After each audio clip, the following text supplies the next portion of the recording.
why does art matter? I think art is a very important part of everyone's life. Everyone, I feel very strongly, has some sort of creative instinct within them. The instinct to be able to create, to paint, to draw, to construct. And I think a lot of us need to have some sort of outlet. I'm Richard Jansen, and I am currently president of the Pinellas Park Art Society. How often do you hear from people who are getting near retirement, and the first thing they will say is, I want to take art classes. I want to learn how to draw. I want to learn how to paint. And all we need to do is look around us. We see art everywhere. My name is Mary Weller. I don't know if I've always been an artist, but I've always been crafty and always have done craft type art things. So these are my pottery pieces. This one here is more of a utilitarian type. It's a tea mug or a coffee mug. I do some of this handwork where you just hand make the item. These are thrown on a wheel. This one here again was a bowl that I threw on the wheel. And this one here is one I threw on a wheel, but it's done a little bit different. It's called raku, and it is fired differently. This is called a horsehair raku. My name is Terry Mills. I've been with the Art Society for 10 years. This is one of my pieces of graphite pencil, German Shepherd. And the one on the far end is Jack Russell Terrier, which is charcoal pencil. This is a Boston Terrier charcoal pencil. And this is charcoal pencil catatonic. Hi, my name is Kate Moore. We came to take a watercolor class from Richard, joined up shortly after that. I teach a class in alcohol ink. It's an all-day workshop, and it covers the basics and then all the way through embellishments, spreading out the medium a little bit more than just doing drops of ink.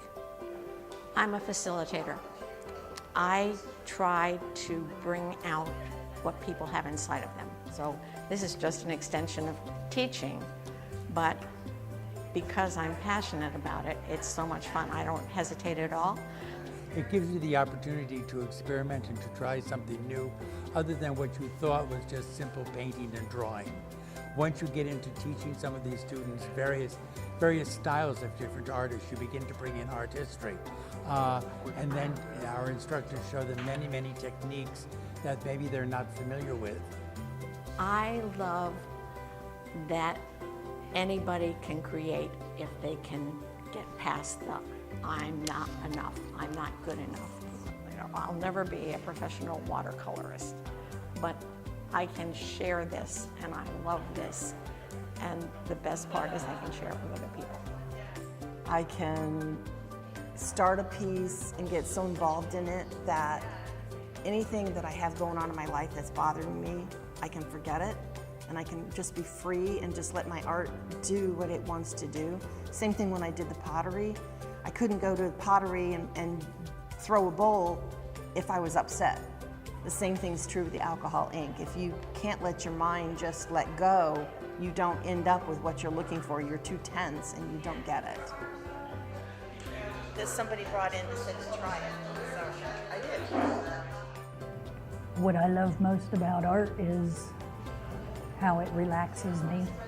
When I draw, it's my only relaxation. It mellows my anxiety.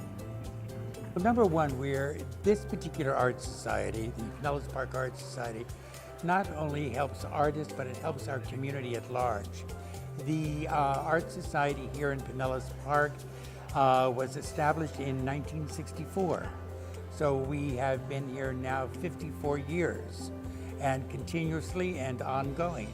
We also have a showcase in one of our galleries, and people can show their work there, and as a nonprofit also. And once a month, the City of Pinellas Park has an art walk. The art walk is something put on by the city, and we tend to be at the end of the line. So the people will come in, sit down in front of me and play, and that's the whole idea. Get people to play, create something. We have Mary doing the coasters. We have one table set up for children, to do anything to get them moving artistically. Not only could we open up the doors to seniors as we have now, but to young people. We now offer to a graduating senior is going to pursue a career in the visual arts, we offer a $1,500 scholarship every year.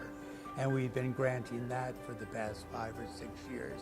It's that same eye-opening experience when that little kid finally understands what you're teaching them and the little light bulb goes off. It's just worth every bit of it. How can we expect our children to be creative engineers or anything else if we don't expand their minds?